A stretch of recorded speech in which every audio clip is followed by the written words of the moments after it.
He said only a few words, and in that second, something inside you dropped. Your heart felt it before your mind could explain it. That is how this often starts. Not with proof, not with a confession, just with a strange feeling. A pause that feels too long. A message that sounds off. A look in his eyes that does not match his words.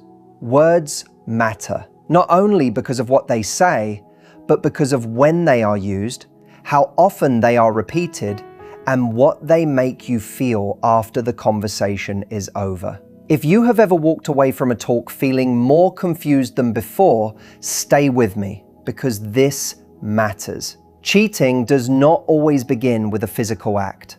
Many times it starts much earlier. It starts in the emotional distance, in the silence, in the little shifts that make you question yourself, in the way he starts speaking to protect himself instead of speaking to connect with you. And there are certain phrases that show up again and again when someone is hiding something. These phrases are not always loud. Sometimes they sound calm.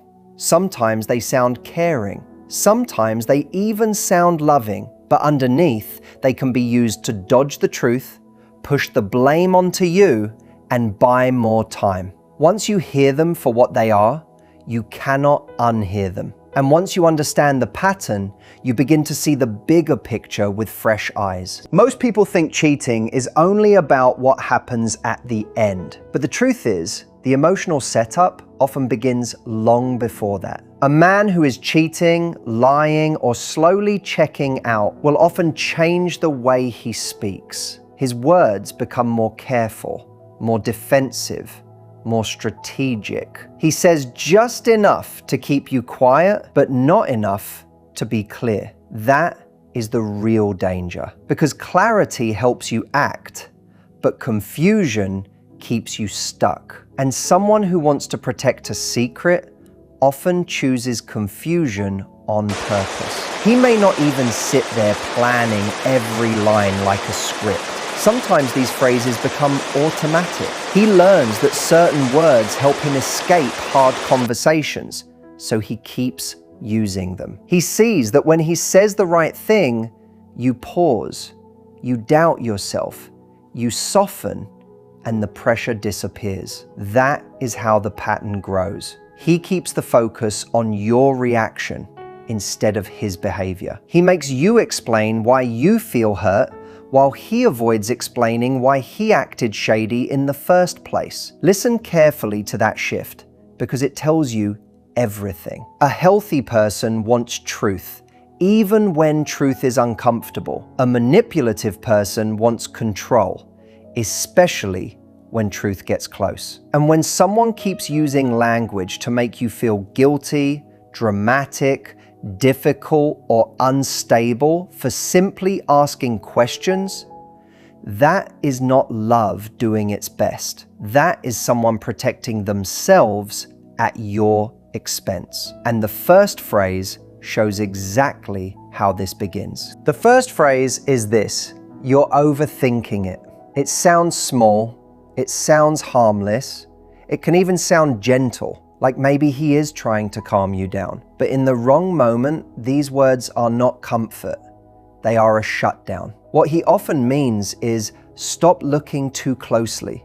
Stop connecting the dots. Stop trusting what your mind and body are telling you. Because if you keep thinking, you may reach the truth. And that is exactly what he does not want. This phrase works because it turns your attention away from his behavior and back onto your own mind. Suddenly, the question is not, why is he acting different? The question becomes, am I making too much of this? Am I too sensitive? Am I creating a problem that is not there? And that is how self-doubt begins to spread. Slowly, quietly, deeply. If he had nothing to hide, real conversation would not scare him. He would welcome the chance to clear things up. He would not rush to label your concern as a flaw. He would not punish your need for clarity. That is the key. There is a big difference between helping someone calm down and making someone doubt their own instincts. Most people are not overthinking when something feels wrong. They are noticing. They are reading patterns. They are sensing distance, coldness, strange energy, missing honesty. Do not miss that. Your body often catches the truth before your mind is ready to name it. So when he says, "You're overthinking it," ask yourself what he wants you to stop thinking about. That question can change everything. The second phrase sounds warm, and that is why it can be so tricky. It is this: I just want you to be happy. On the surface, it sounds kind. It sounds selfless.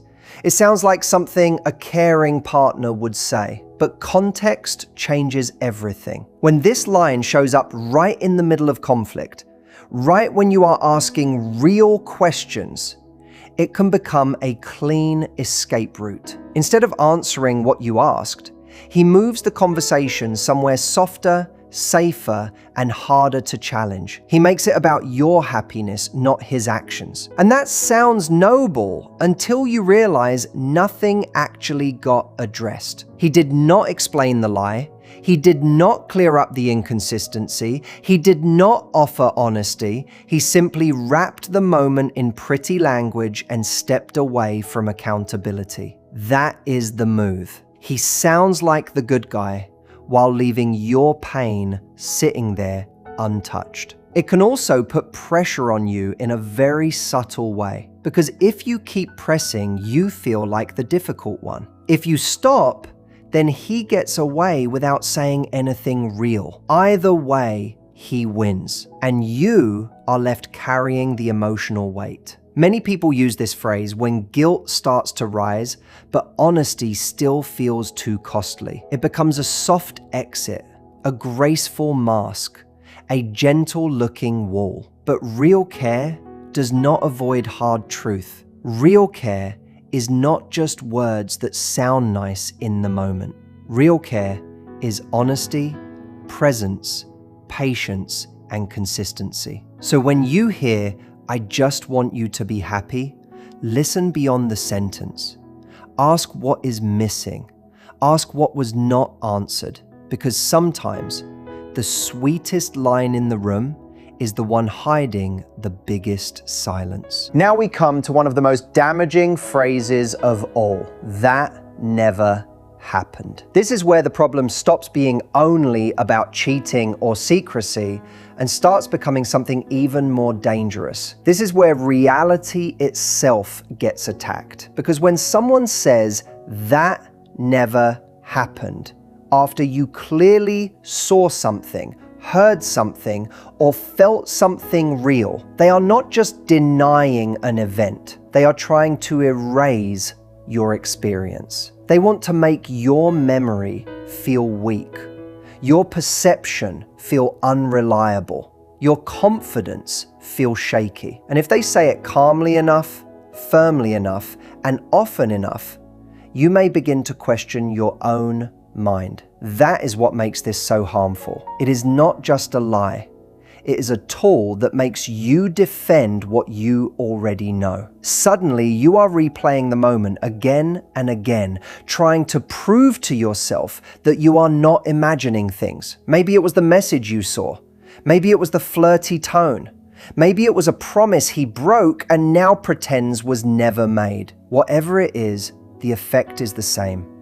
You leave the conversation feeling dizzy, not because you were wrong, but because your reality was challenged. Healthy people do not do this. They may remember things differently, they may disagree, but they do not erase you to protect themselves. They do not make you feel crazy just so they can stay comfortable. And if you ever find yourself collecting screenshots, replaying voice notes, or keeping mental proof just to feel sane, stop and let that sink in. That is not normal relationship tension.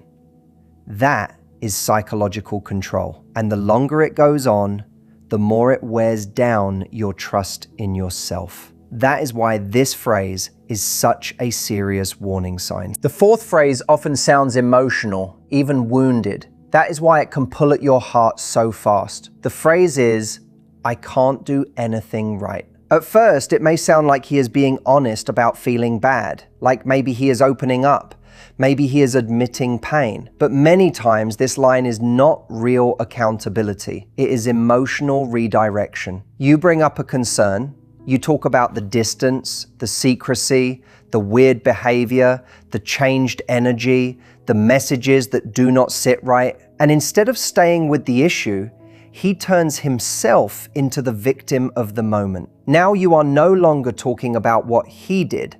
Now you are comforting him. Now you are saying, that's not what I meant, or you're not a bad person. Do you see what happened there? The spotlight moved, fast, clean, quietly, and the original issue disappeared under his hurt feelings. This tactic works especially well on kind people, on patient people, on those who naturally want to heal, reassure, and protect the people they love. That is exactly why it is used. Not because it solves anything, but because it softens you. If he is hiding something, this phrase becomes a shield. As long as he looks broken, misunderstood, or attacked, you feel cruel for pressing forward. But remorse and self-pity are not the same thing. A truly honest person says, I know I hurt you. Let's talk about it. A deflecting person says, I can't do anything right, and turns your pain into a burden you now have to carry with him. So pause before you rush to soothe. Ask yourself whether you are witnessing true vulnerability or watching accountability slip out the back door in a sad costume. The fifth phrase is one people often excuse because on the surface, it sounds reasonable. The phrase is, can we not do this right now? And yes, sometimes timing matters. Sometimes a person does need a minute to calm down. But repeated delay is not emotional maturity. Repeated delay is avoidance. That is the difference. A healthy partner may say, I want to talk about this, but I need an hour. That is not the same as constantly shutting the door every time a real issue comes up. When this phrase becomes a pattern, it usually means one thing. He does not want to be held in the fire of the moment. He wants distance from the truth. He wants to pause the pressure, not solve the problem. And if someone is hiding something, that pause is useful. It gives time to think of a better story, time to cool your anger, time to make you question whether bringing it up was even fair. That is why this line can be so effective. It makes you feel like the one creating tension simply because you asked for a real conversation. And over time, it trains you to stay quiet. You start rehearsing the perfect timing. You wait for the perfect mood. You search for a better moment. But with someone who is committed to avoiding accountability, the perfect moment never arrives. There is always a reason. Too tired, too stressed, too busy, not now, later, tomorrow, after this week, after work, after the weekend. And the issue stays floating, never resolved, always hanging over your peace. Stay with me here because this matters more than people think. Repeated postponement is not neutral. It creates emotional exhaustion. It keeps you unstable while he stays in control. And control loves delay. The sixth phrase may sound like honesty, but very often it is fear wearing a thoughtful face. The phrase is, maybe we're just not meant to be. This line can hit hard because it feels final and fragile at the same time. It sounds deep. It sounds serious. It sounds like someone is facing a painful truth. But when it shows up right after you ask for honesty, right after you question suspicious behavior, or right when pressure builds, it can be a very clever shift. Instead of talking about the problem, he introduces the possible death of the whole relationship. Suddenly, the focus is not his behavior anymore. The focus is the relationship itself. The air changes. You panic. You stop asking questions and start trying to save the bond. That is the emotional turn this phrase creates. It throws a dark cloud into the room, and now you are busy trying to pull the sun back out. You reassure him. You explain how much you care. You offer more understanding, more patience, more chances. Meanwhile, the truth that started the conversation gets pushed aside.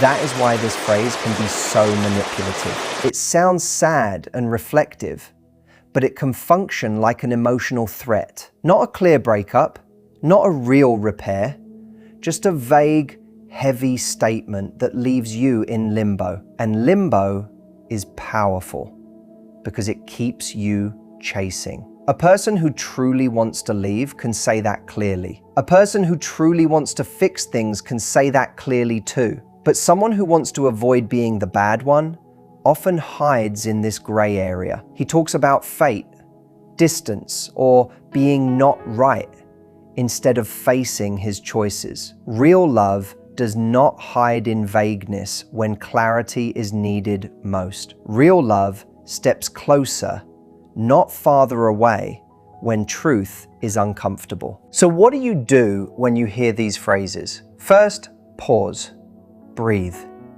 and remember this with all your strength. You are not crazy. You are not weak. You are not too much for noticing what hurts. These phrases create discomfort for a reason. Your nervous system responds because something is not matching. The words may sound polished, but your body feels the gap. Trust that. Trust the tension in your chest. Trust the silence that feels wrong. Trust the ache that appears after a conversation that was supposed to bring peace, but somehow left you more unsettled than before. Manipulation often works through confusion, not force. It makes you tired. It makes you over-explain. It makes you want to become easier, quieter, softer, less demanding, all just to keep the connection from breaking. But you should never have to abandon your own truth to keep a relationship alive. That is too high a price. When someone keeps dodging, twisting, denying, delaying, or using emotional lines to escape honest conversation, the first job is not to prove them wrong. The first job is to stay connected to yourself, to what you saw, to what you felt, to what keeps repeating. Because patterns speak louder than apologies, louder than promises, louder than pretty lines said at the right time. And if this is hitting home, do not scroll away from your own truth. Sit with it. Let it become clear. You do not need perfect evidence to take your feelings seriously. You do not need permission to notice that something has changed. Clarity starts the moment you stop arguing with your own instincts just because someone else wants you to. The next step is powerful, and it is harder than people expect. Stop chasing clarity from someone who benefits from keeping you confused. That chase can become a trap. You ask again, he twists it. You explain more, he gets vague. You bring proof, he changes tone. You stay up late trying to make sense of what should be simple, while he stays protected inside the fog. That cycle drains you.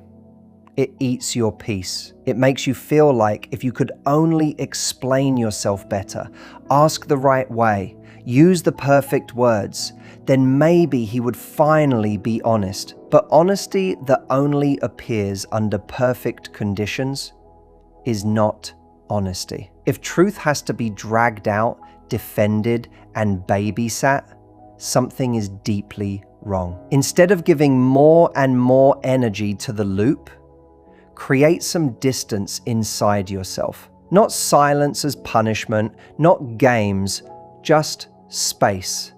Space to think, space to see, space to hear your own thoughts without his voice mixing into them. And then ask yourself better questions. Not only is he cheating, but also, do I feel safe telling the truth in this relationship? Do I leave talks feeling heard or feeling smaller? Am I always apologizing for needing clarity? Have I been working harder to protect this relationship then he has been working to protect my trust. These questions matter because the issue is bigger than one suspicious moment. It is about the emotional climate you are living in. If love constantly feels like walking on glass, if honesty turns into conflict every time, if your basic need for peace is treated like a burden, then the relationship is already costing too much, whether cheating is confirmed or not. And here is the part many people need to hear more than once. Walking away does not mean you failed. Leaving confusion is not weakness. Choosing peace is not giving up. Sometimes the strongest thing you can do is stop begging for truth from someone who keeps hiding behind language. You can care deeply and still decide that enough is enough. You can love someone and still admit that love is not saving you here. You can want answers and still understand that your life cannot wait forever for someone else to become honest. That is power. That is self-respect. Too many people stay because they hope the next conversation will finally be different. The next promise will finally be real. The next apology will finally lead to change. And sometimes change does happen. But when the pattern stays the same, hope can become the very thing that keeps you trapped. So let this sink in. Your worth is not measured by how much pain you can tolerate. Your worth is not proven by how long you stay patient with dishonesty. Your worth is shown in the moment you decide your heart deserves clarity, safety, and truth. A real relationship does not require you to become a detective, a therapist, a defense lawyer, and a mind reader all at once. Real love is not perfect, but it does not make you live in constant doubt. It does not punish your questions. It does not feed on your confusion. If the connection keeps making you lose touch with yourself, then holding on may be costing more than letting go. And sometimes the bravest love story is the one where you choose yourself before you disappear inside somebody else's lies. At the end of it all, the biggest lesson is simple. You deserve respect. You deserve honesty. You deserve clarity that does not have to be forced. The phrases we talked about are not just random things people say in hard moments. Repeated enough, they become warning signs. They show you where truth is being dodged, where blame is being moved, where your reality is being shaken, and where your peace is being quietly stolen. That is why paying attention matters. Not so you can become fearful, not so you can accuse everyone, but so you can protect your mind, your heart, and your future. Real love does not leave you in a maze. It does not keep you guessing all night. It does not make you feel lonely while sitting right next to someone. Real love may be messy sometimes, but it is still honest. It still tries. It still shows up. So if you have heard these lines before and something in you tightened while hearing them, do not ignore that reaction. It is trying to guide you back to yourself. And if this opened your eyes, hold on to that clarity. Do not let anyone talk you out of what you know deep down. The truth has a quiet voice, but it stays. So protect your peace. Speak your truth.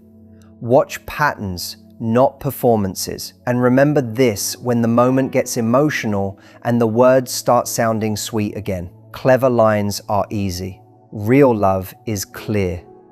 Real love is steady. Real love does not hide behind phrases. It stands beside you in the truth.